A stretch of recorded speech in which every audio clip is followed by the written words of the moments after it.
Good morning, guys. Let me roll up the window. That might help. It is a gloomy day in the neighborhood, and my lips are dry. But, oh boy. I've been grappling with something, and this has not happened to me yet during my time on YouTube, but I want to know your all's opinion on this. And I'm not saying that I'm going to make my decision just because of what subscribers say, but I want to know what you guys think, as always. I can't give a lot of detail, but I'm going to give a general idea, and then you guys tell me what you would do. There is a YouTuber, an influencer, that has public information that they, like, there's public info out there, but they have not talked about it themselves. And for me and my, amount of morals, or, my own moral, whatever you want to call it, I don't feel right about making the announcement before the influencer does. If you guys know what this is, if you know what I'm talking about, because I've talked to a few of you guys, over the last 12 hours, please do not leave it in my comment section. Just tell me what you would do. So I'm saying that because I just feel like, it is public info, it's out there, but it hasn't been addressed by the influencer or the YouTuber yet. So I just don't know if I feel okay talking about it. But pretty much everyone that I've talked to has been like, it's public info, like, it's not that big of a deal. But I don't know. There's just something in the back of my mind that's like telling me that it's not okay. Like, I don't know. I'm just grappling with it, and I want to know what you guys think. I got really good feedback on the video that I did talking about things that I'm actually jealous of. So I'm glad that you guys liked that video. I just, it's just such a weak argument, and taking the opportunity to talk about things that I'm actually envious of seemed like the right thing to do. But this whole idea of what's been going on with that subject, it really made me think of something that I've heard for a while. And there's this whole idea of being on the right side of history, or being on the right side of the debate. And the right side to you might be the opposite of most people, and it might be opposite of me, or it might be the same as me. I think it all depends on the topic and, what your thought process is and what your decision-making process is. But I do feel like at a certain point,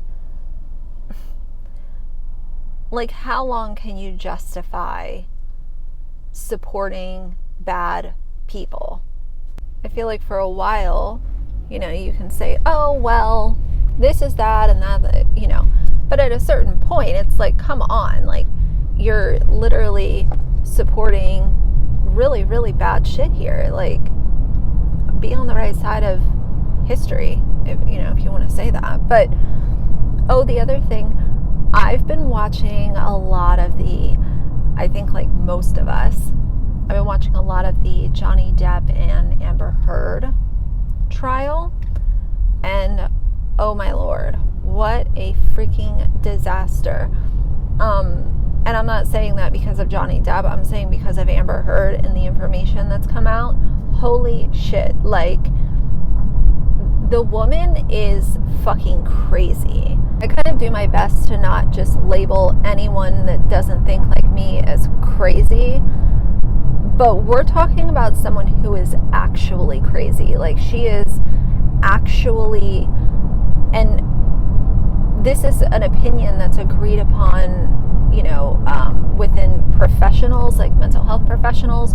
The woman is a narcissist psycho bitch. Like, I don't understand. That's another thing. It also reminded me of being on the right side of history. Like, how can you defend Amber Heard? Now, Trisha Paytas came out, and of course she was defending Amber Heard, but Trisha knows how to get attention. She knows how to get people talking, and it works every time. Trisha will say something really off the wall, and drama channels will pick it up, and she'll be in the algorithm being talked about, and she'll be trending on Twitter.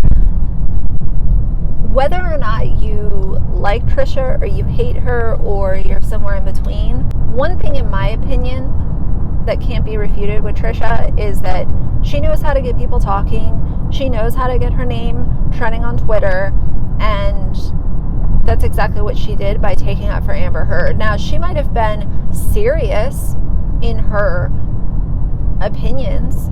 That's definitely a possibility. I don't think that she was just lying about how she feels, but she knows that saying certain things is going to get her the attention that she craves, and that's what a lot of YouTubers crave. Something else that I was thinking about last night before I went to sleep, and I think about this quite often, and I think most of us know that this is a, fact, but influencers, this image that they're shilling out to their subscribers is such a fucking sham.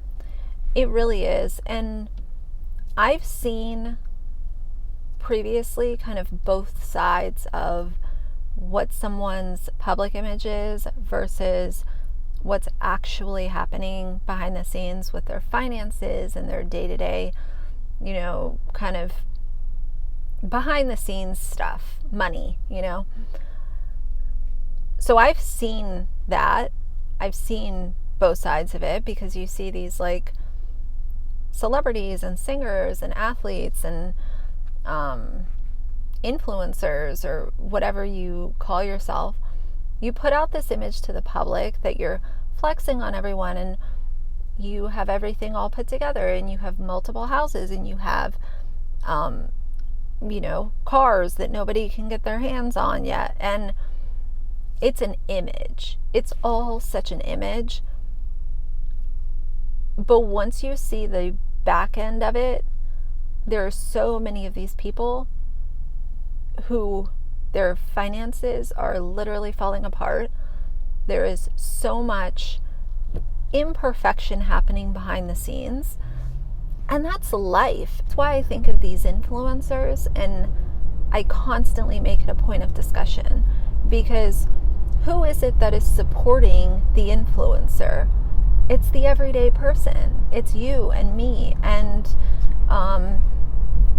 maybe other influencers, but let's be honest, that's like a 0.4% of their entire fan base might be other influencers. To me, it's really important, and I'm not saying that I have all the info and I know all the answers, but something that I can say is I will never put out a perfect image to subscribers. I will not put out an image like I have it all put together. I have the perfect life. I have the perfect car. I have, the perfect place setting for Thanksgiving, and I have the perfectly wrapped presents for Christmas. Because that's just not realistic, and that's not what I would say 90% of the population is living.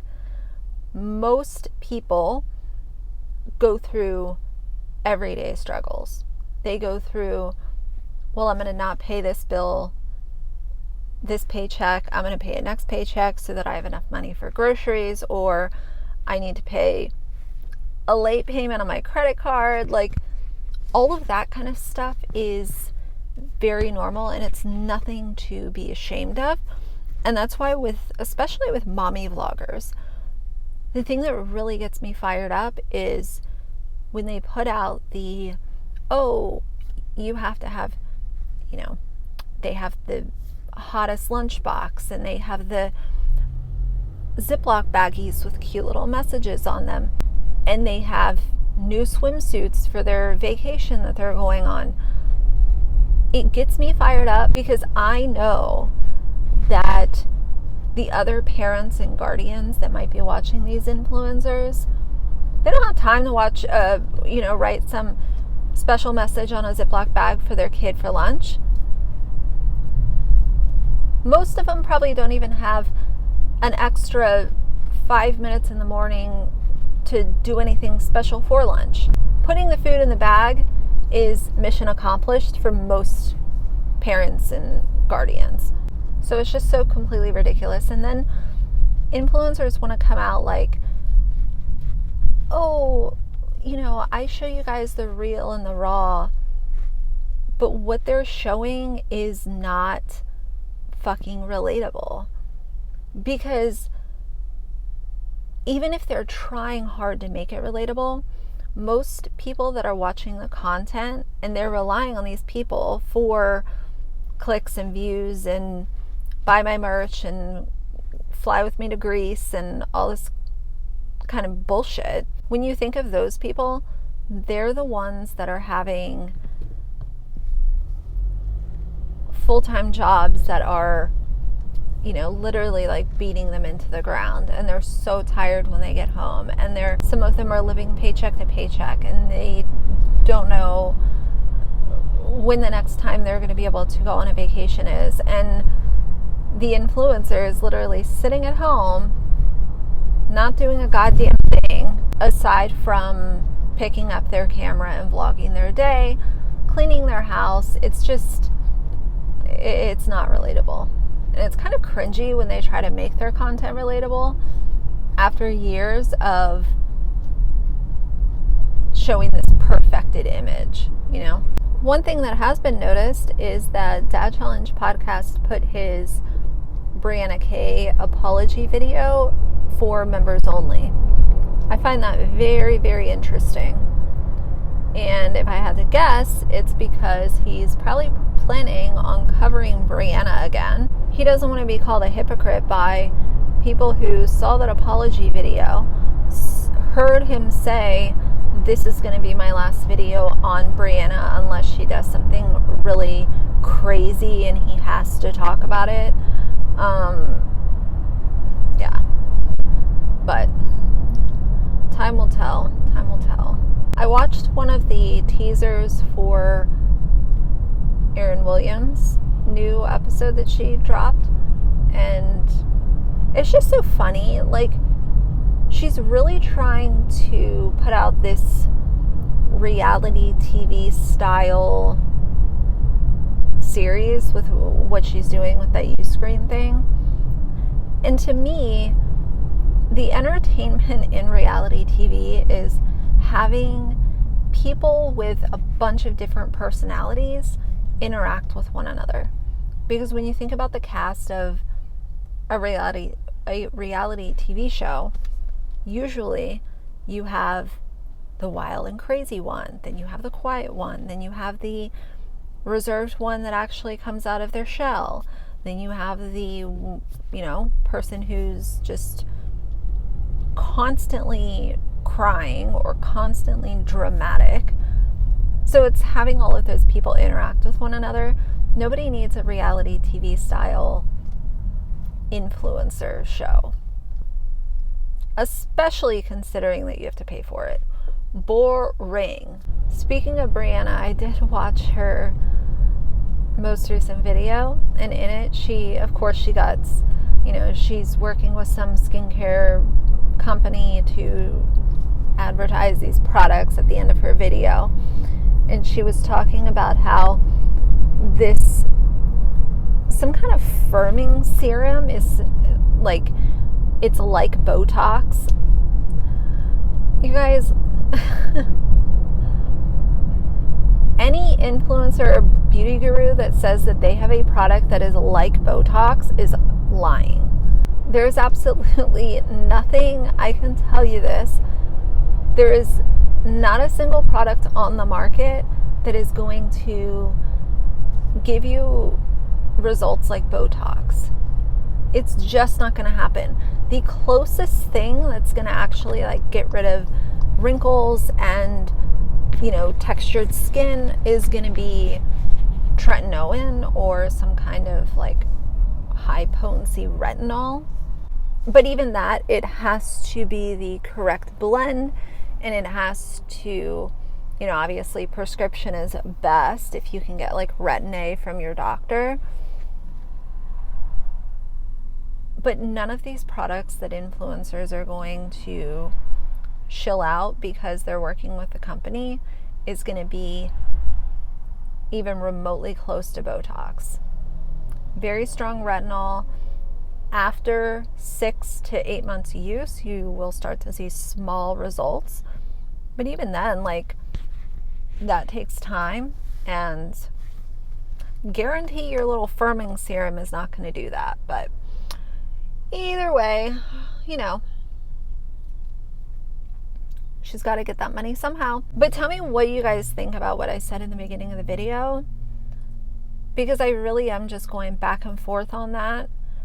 I take my platform seriously. I take my content seriously, and I realize that my content impacts people, and I don't want to do something and then regret it. But it is public. So that's the reason that I'm kind of like, but it's public. Like, why are you grappling, you know? But either way, can't wait to hear from you guys. So for now, if you like the video, please leave a like and a comment. And if you'd like to see more from me in the future, please subscribe. I'll see you guys soon. Bye.